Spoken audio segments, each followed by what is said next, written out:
Siguro yung iba mga na-traffic po, napaka-traffic, tsaka ang hirap sumakay. Uwian na po, hirap sumakay. Actually, nag-text ako kay RJ, na-receive ba yung chat ko? Hindi pala. Sige po. Sabi sa awit 101, ang aking aawitin ay ang katapatan at ang katarungan. Ako'y umaawit patungkol sa iyo, o Yahweh kong mahal. Tunay nga po na yung mga ginagawa natin na pag-awit sa Panginoon, pagsamba sa Kanya, hindi naman po nawawala ng kabuluhan, di ba? Tsaka yung inaawit po natin, nagbibigay po ito ng glory sa Panginoon dahil tunay naman po na tapat siya at makatarungan. Tayo po ay saglit na yumuhot manalangin. Panginoon, maraming salamat po sa gabing ito. Salamat po sa buong maghapon, sa pagbabantay mo sa amin at pagdadala mo sa amin ngayon dito sa lugar na to. Lord, kung meron po kaming nagawa or naisip or nasabi na hindi po kalugod-lugod sa'yo, patawad po. Lord, sabi mo sa 1 John 1:9, kung ipapahayag namin ang aming mga labi, yung aming mga kasalanan, ikaw ay tapat at banal na patatawarin mo po kami sa anumang aming mga kalikuan. Panginoon, pakalinisin mo po kami upang sa ganun, wala pong maging hadlang sa amin pong paglapit sa iyo sa gabing ito. Batid mo po kung bakit kami nandito, Lord, unang-una dahil mahal ka namin. At marami po kaming idudulog sa iyo na sama-sama kaming mga magkakapatid. At higit sa lahat, Lord, nawa ay pakinggan mo po yung aming mga simpleng awitin sa iyo, simpleng papuri, pasasalamat sa iyo. Ito pong aming dalangin sa pangalan ng aming Panginoong Jesus. Amen. Kanina, inuubo-ubo na naman ako. Sa awitin po natin, Papuring Awit po ang title nito.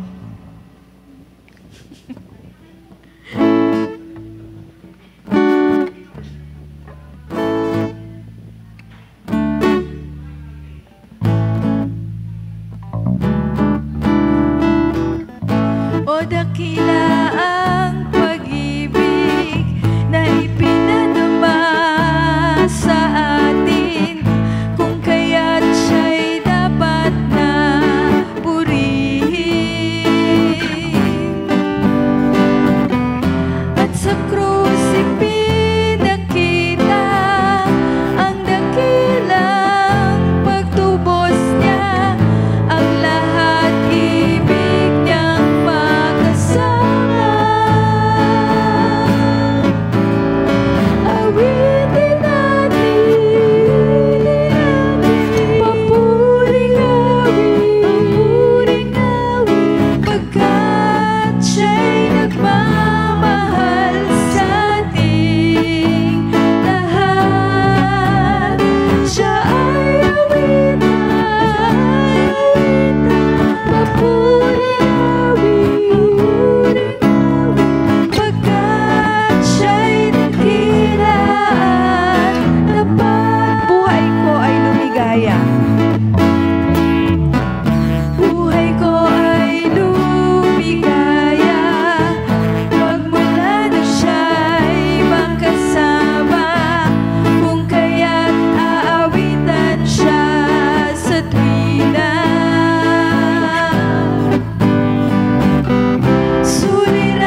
Pagkat siya'y dakila at tapat. Amen. Siya nga po ay dakila at tapat. Patuloy po nating awitan ang Panginoon. Pupurihin ka sa awit.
Kadakilaan mo'y di mapapantayan. Walang hanggan, walang hanggan. Katapatan sa buhay ko'y lagi mong laan. Narito sa biyaya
pinakamataas na papuri, parangal, kaluwalhatian, kadakilaan, aming Panginoong Diyos na minamahal.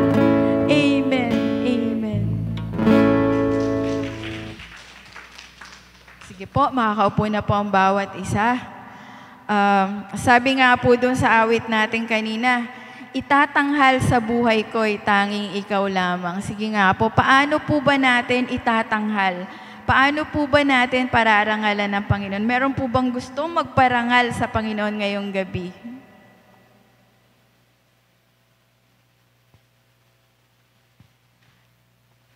Meron.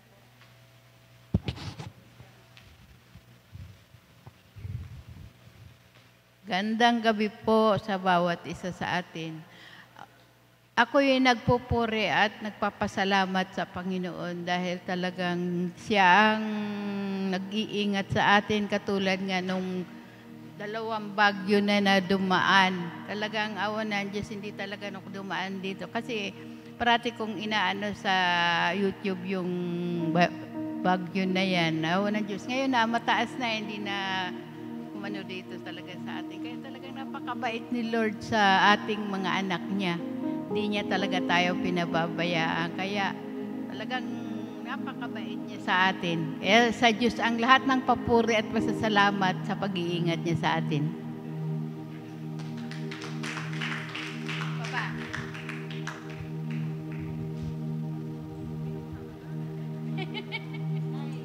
Ikaw talaga. Dali na.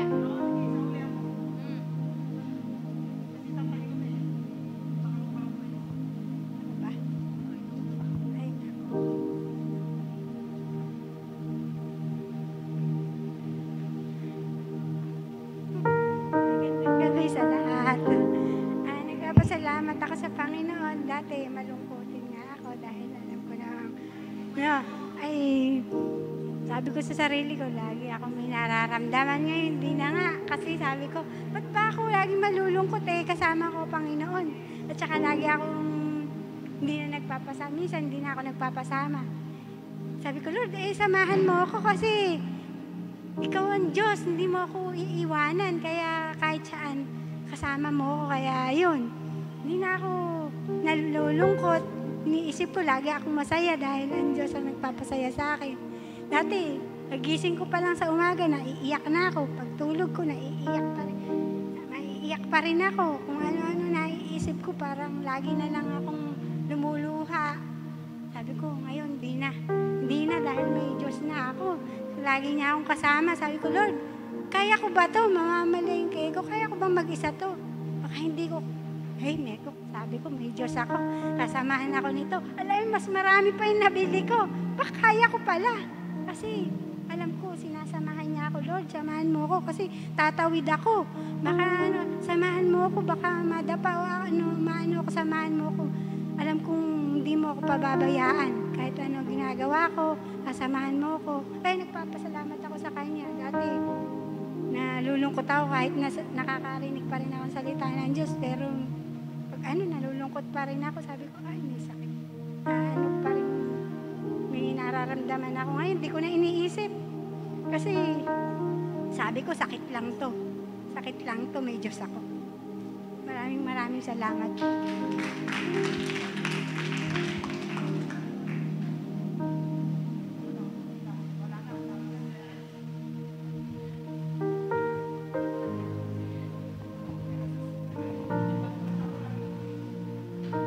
Good evening po. Kararating lang po namin. Thank you po, Lord, at nakarating po kami ng maayos. Ako naman po, nagpapasalamat po ako dahil sa araw-araw po na ginagawa po ni Lord sa amin. Talagang napakabait po niya. Talagang tayo naman talaga laging kapos, di ba? Laging kulang. Pero pag wala na talaga akong madukot, merong biglang darating na hindi ko inaasahan. Kaya sabi ko, Lord, wala na talaga. Pero binigyan niya ako. Kaya natutuwa po ako kasi nga sabi ko si Lord, napakagaling talaga. Hindi ako nagsasabi kahit kanino, wala rin akong hinihingi, pero nandyan siya. Hindi kanya talaga pababayaan. At saka nagpapasalamat din ako, syempre, last nung Friday, hindi na ako nakapag-testimony dahil kay Sister Jenny. Papasalamat ako dahil yung kanyang nakuhang bukol po hindi naman po naging cancer po. Kaya napaka sarap po na sa buong pamilya po namin talaga pong sobrang saya po nung namin, yung nararamdaman. Kaya kay Brother Rodwin po, papasalamat din po ako dahil lagi po siyang malamig na yung ulo niya. Pag ako'y nagagalit, siya pa yung nangangaral sa akin. Kung mayroon akong napapansin, siya pa rin talaga yung nagpapaalala sa akin. Kaya maraming salamat po, tsaka sa mga kapatiran din po na nagmamahal din po sa amin. Ramdam po namin yun kung sino-sino po yung mga nagmamahal po na yun. Kaya po maraming salamat po. Amen po.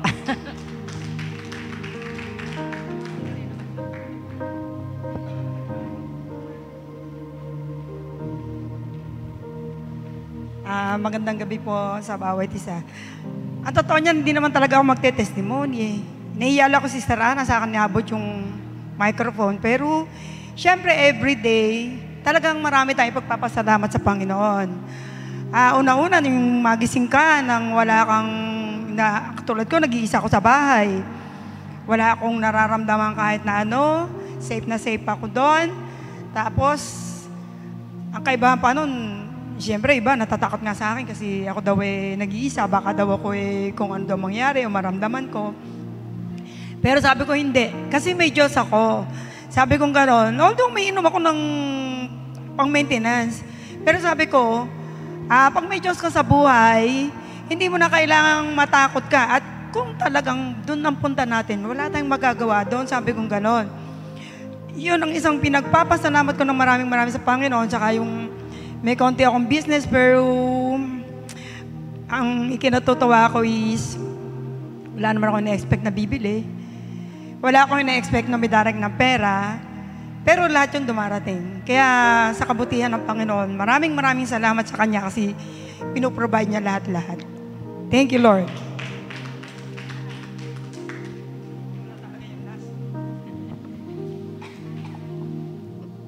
Ito na naman ako. Hello po, magandang gabi po. Magte-testimony din muna ako bago magsimula. Dapat isasama ko to sa testimony ko nung last Friday po.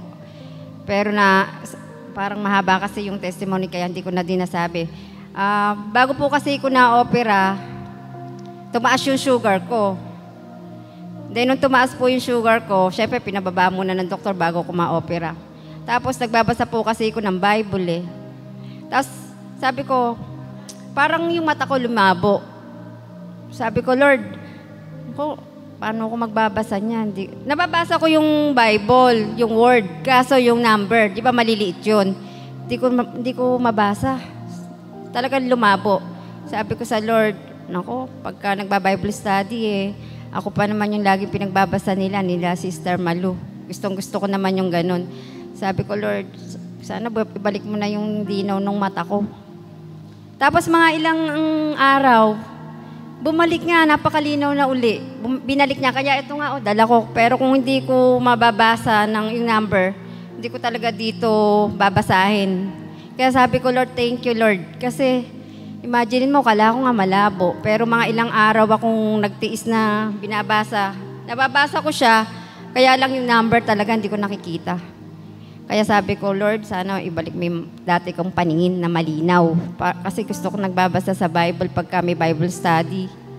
Kaya yon, thank you, Lord, kasi nakikita ko na, pati yung number na maliliit. So, yon, bago muna tayo magsimula, mag-pray muna tayo. Yes, Lord, thank you. Lord, marami pong salamat sa gabing ito, Lord. Dahil tunay nga, Lord, na ikaw yung makapangyarihan sa lahat. Salamat dahil binigyan mo muli kami ng pagkakataon, Panginoon, na makapunta dito sa napakahalagang gawain mo, O Lord. Salamat dahil pinoproteksyonan mo kami sa maghapon. Ikaw lagi yung kasama namin. Pinaparanas mo, Lord, yung maranasan namin yung presensya mo. Kahit minsan, Lord, nakakaramdam kami ng takot. Pero sandali lang yon dahil ikaw nga po'y kasama namin, kaya napapawi yon. Kaya Lord, sa gabing ito, salamat po sa pagkakataong muli na binigyan niyo po ako ng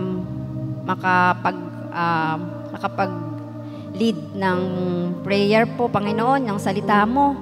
Nalalaman mo, Lord, na hindi naman ako matalino, magaling, pero ang pinaguhugutan ko lang ng lakas ng loob, Lord, ikaw lang. Sumusunod ako dahil sa iyo, Lord, kahit natatakot, kinakabahan. Pero dahil sa kapangyarihan mo, Panginoon, at dahil pinaramdam mo sa akin na mahal mo ko, Lord, gagawin ko para sa iyo. Lord, marami po salamat. Nawa po yung aaralin namin ngayon, Panginoon. Lagyan mo po sila ng espiritu na maunawaan po nila kahit simpleng kapahayagan ko, Panginoon. Simpleng kapaliwanagan ko, Panginoon.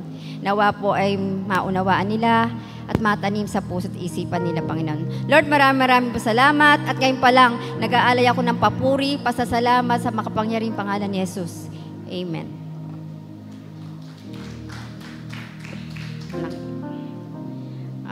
Bago po tayo magsimula, tatanong ko lang po,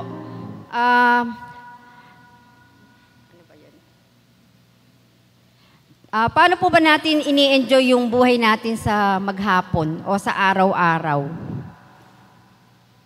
Paano nyo po ini-enjoy? Baka po, pwede pong magtaas ng kamay kung mayroon po kayong isasagot. Paano nyo po na-enjoy yung buhay natin sa araw-araw?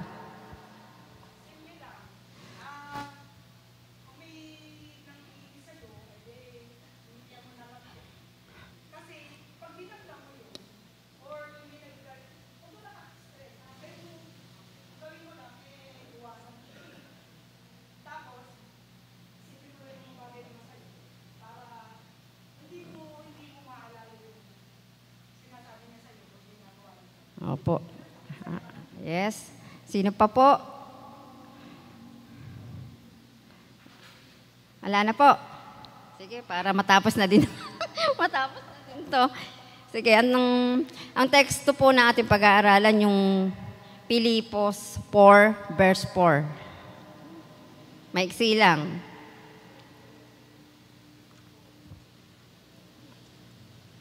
Kabisado ko kanina yun eh. Ngayon nakalimutan. Hindi, ano yan eh. Teka lang, yan. Ano ba yan? Sorry. Ano ba yan? Eto. Maiksi lang kasi yun eh, pero kabisado ko nga. Kaya sabi dito, magalak kayong lagi sa Panginoon. Maiksi lang. Inuulit ko, magalak kayo. Tingnan mo, ang iksi, ano? Ngayon, kanina kabisado eh. Sabi, magalak kayo, lagi sa Panginoon, inuulit ko, magalak kayo. So, yung pamagat na ating pag-uusapan ay, paano natin i-enjoy si Lord sa araw-araw? Kasi tayo, di ba, tinanong ko kanina, paano ba natin i-enjoy yung buhay natin? Tapos, yung topic ko ngayon, paano naman natin i-enjoy si Lord sa araw-araw? Na-enjoy po ba natin si Lord sa araw-araw? Yes. Meron lang po tayong tatlong katuruan o teaching. Number 1, sabi po, ma-enjoy natin si Lord kung tunay ang ating pagmamahal sa Kanya. Hindi po ba? Kung tunay. Para po yung pinag-aralan din po natin, no? Yung dating yung pag-ibig. Pero ito, may pagkahawig din po. Basta parang gusto ko lagi itong pinag-aaralan, yung parang may paghahalong pag-ibig, tunay na pagmamahal. Yan, kasi magandang ipaalala sa sarili natin yan eh, lalo na po ngayon. So sabi nga, ma-enjoy natin si Lord kung tunay ang ating pagmamahal sa Kanya.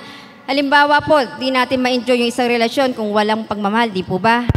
Kasi kung walang pagmamahal po yun, sigurado di kayo magkakasundo.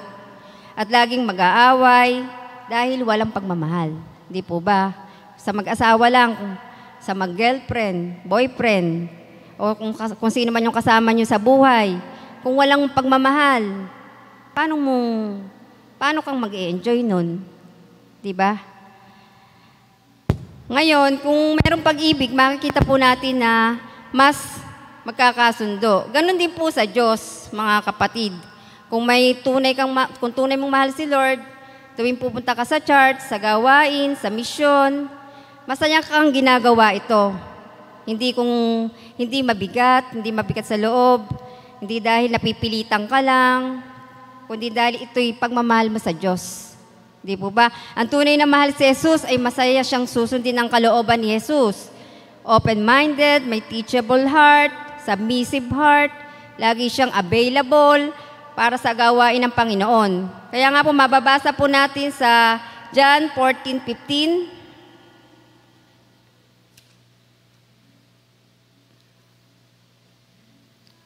John.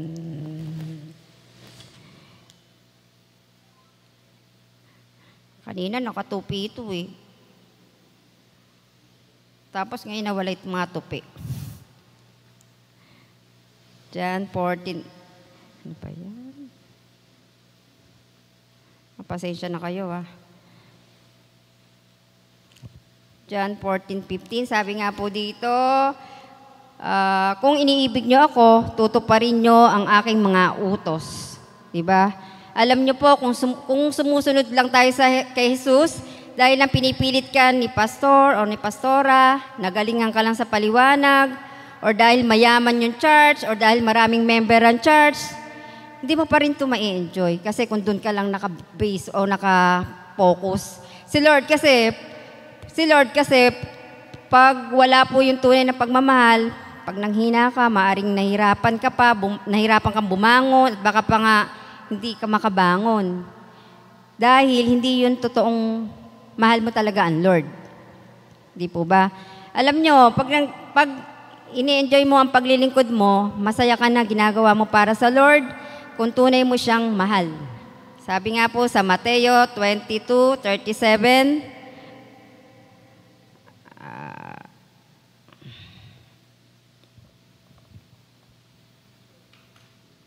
sumagot si Jesus, ibigin mo ang Panginoon mong Diyos ng buong puso, buong kaluluwa, at buong pag-iisip.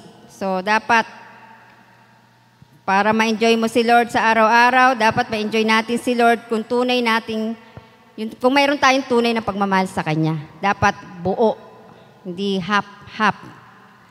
Number 2 po, ma-enjoy po natin si Lord kung buo ang ating paglilingkod sa Kanya. Dapat ibuo mo na sa isip mo na may Panginoon ka na pinaglilingkuran. Ibuo mo na sa isip mo na may obligasyon ka sa Diyos. Sabi nga po sa Mateo 6:24,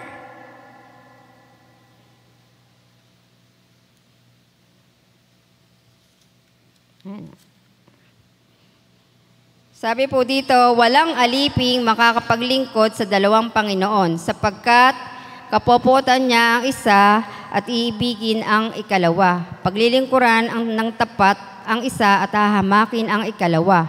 Hindi nyo maaring paglingkuran ng pareho ang Diyos at ang kayamanan.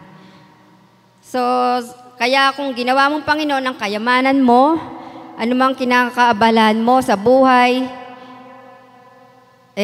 wala po. Sapagkat hindi po natin, sabi nga po sa Mateo 6:24,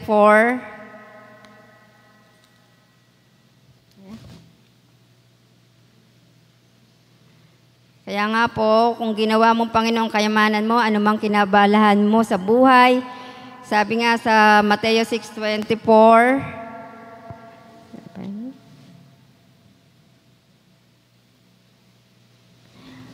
sapagkat kapopotan niya ang isa at iibigin niya ang ikalawa. Paglilingkuran ng tapat ang isa at hahamakin ang ikalawa. Hindi niyo maaring paglingkuran ng pareho ang Diyos at ang kayamanan. Hindi naghahanap si Lord ng kalahating paglilingkod na 50% sa Diyos, 50% sa trabaho, 50% sa pamilya at sa sarili. Ang problema minsan, 100% sa Lord, sa isip. Pero actual na paglilingkod, makikita sa buhay, halos 10% lang ang oras na nalalaan kay Lord. Kaya makita at mahalata talagang hindi ini-enjoy ang ating Diyos. No po? Kaya ang resulta, napakabigat, mangon, gumagawa lang ng dahilan dahil hindi buo ang paglilingkod niya sa Lord. Mga kapatid, ma-enjoy lang natin si Lord kung ang paglilingkod niya sa Kanya ay buo or wholeheartedly. Naghahanap ka palagi ng paraan na nag-a-adjust ka, ina-align mo ang lahat ng trabaho mo, ang pangarap mo, ang pinaka-aabalahan mo sa buhay alang-alang sa paglilingkod mo sa Diyos. Tandaan po natin, kung gusto mo talaga maglingkod sa Diyos, unawain mo sa ngayon kung ano ang ibig sabihin ng serve the Lord. Ibig sabihin nito, makikinig ka, susunod ka, maglilingkod ka sa Panginoon na pinaglilingkuran natin. Hindi yung Panginoon na susunod sa iyo. Sa gusto mo. Kaya nga, serve the Lord. Maglingkod ka. Ang sabi sa Mateo 10:37,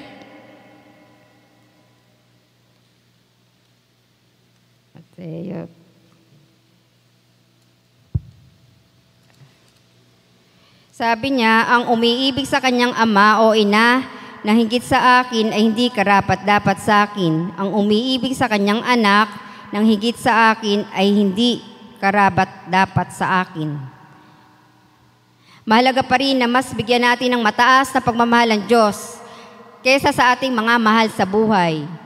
Kaya minsan, mga kapatid, hindi tayo makapaglingkod ng buo sa dahilang na doon tayo nakapokus sa mahal natin sa buhay, hindi sa ating Diyos. Di ba madalas gano'n nagiging hadlang sa atin, no? Minsan mas inuuna pa natin yung pamilya, pero hindi masamang unahin yung pamilya. Pero kung mapapansin natin, lalo na pag kami gawain sa church, basta meron ng anumang pamilya o ang Diyos, minsan idadahilan mo, ito, kailangan ng pamilya ko, ganito.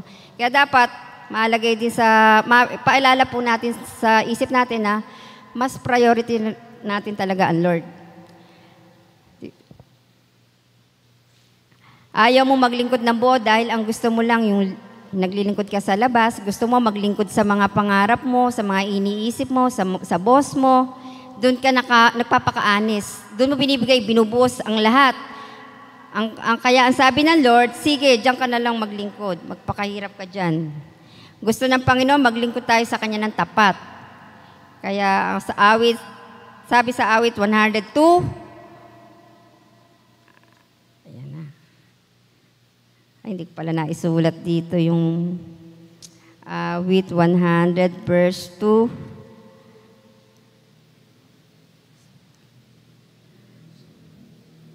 Ay, nasan po?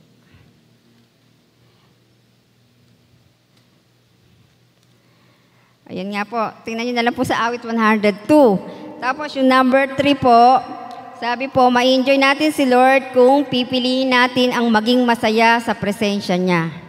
Sabi nga sa Pilipos 4:4, magalak kayo sa Panginoon, inuulit ko, magalak kayo. So sabi ng Lord, nire-remind po sa atin, magalak kayo. Kaya sabi niya, inuulit ko, magalak kayo. So ngayon, kung pipiliin mo maging malungkot, seryoso, at perfectionist, conservative, lulungkot ka talaga. Lulungkot talaga yung buhay mo pag ganun ka nakapokus. Kung pipiliin mong mapag-isa, nagmumukmok, hindi nag-share ng problema, sinosolo mo lang, ganun.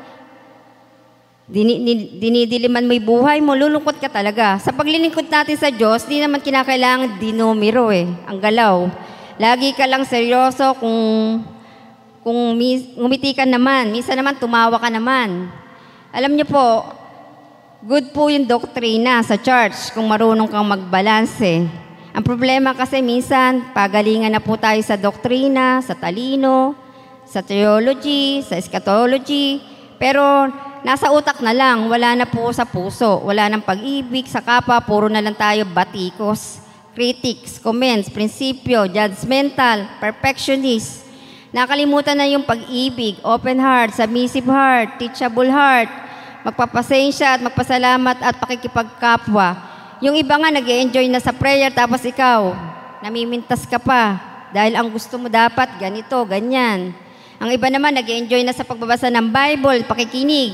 Pero yung iba, galit na galit dahil hindi King James yung ginagamit mo. Paano ka sasayanan kung ganyan yung character mo, di ba? Piliin natin maging masaya kay Lord.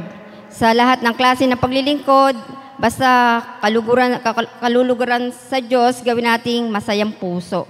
Kaya sabi sa Awit 37 verse 4, kay Yahweh mo hanapin ang kaligayahan at ang pangarap mo'y iyong makakamtan. So, paano natin enjoy si Lord sa araw-araw? Maikli lang, no?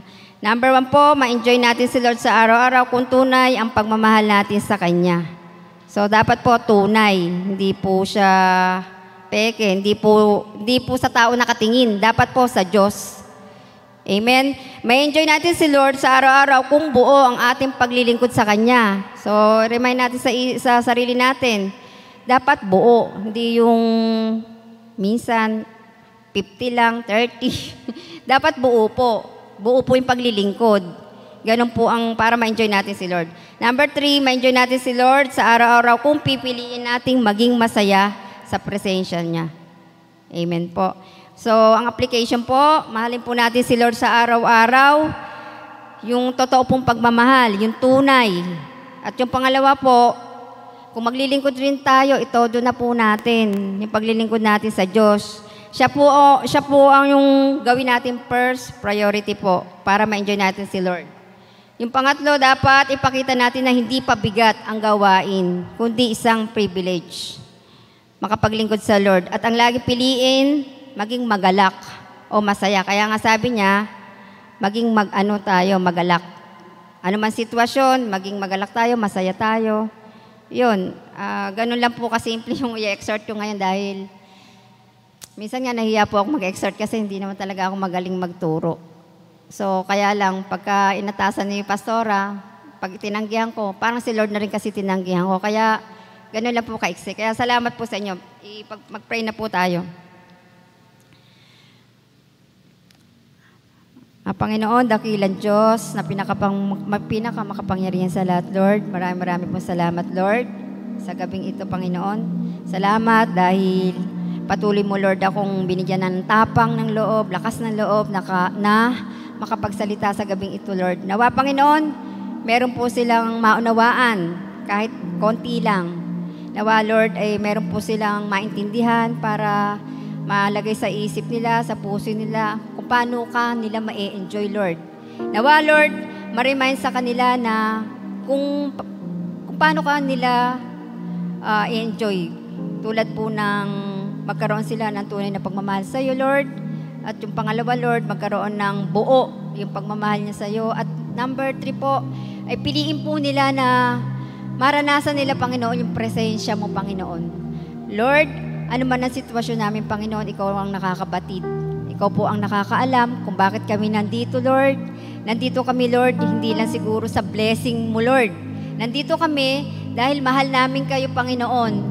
Dahil ikaw yung aming Diyos, O God. Ikaw yung aming provider. Ikaw yung aming Savior, Lord. Kaya, Panginoon, maraming po salamat at ano man yung pagkukulang namin, Panginoon, ikaw pa rin nakakaalam. Alam mo kung paano kami nanghihina, kung paano kami nagkakasala sa'yo, kung paano ka namin napapalungkot. Lord, patawarin niyo po kami, Panginoon. Kaya, Panginoon, muli, Panginoon, maraming po salamat sa mahaba mong pasensya, mahaba mong pangunawa sa amin, O God. Maraming po salamat. At nawa po ay sa susunod na linggo, Lord, ay lagi mo kaming i-remind, Panginoon, na nagawin namin, Panginoon, kung saan ka namin mapapasaya, kung saan ka namin mapapangiti. Lord, maraming pong salamat. At ngayon pa lang, Lord, nag-aalay kami ng papuri sa iyo, pasasalamat sa makapangyarihang pangalan ni Jesus. Amen.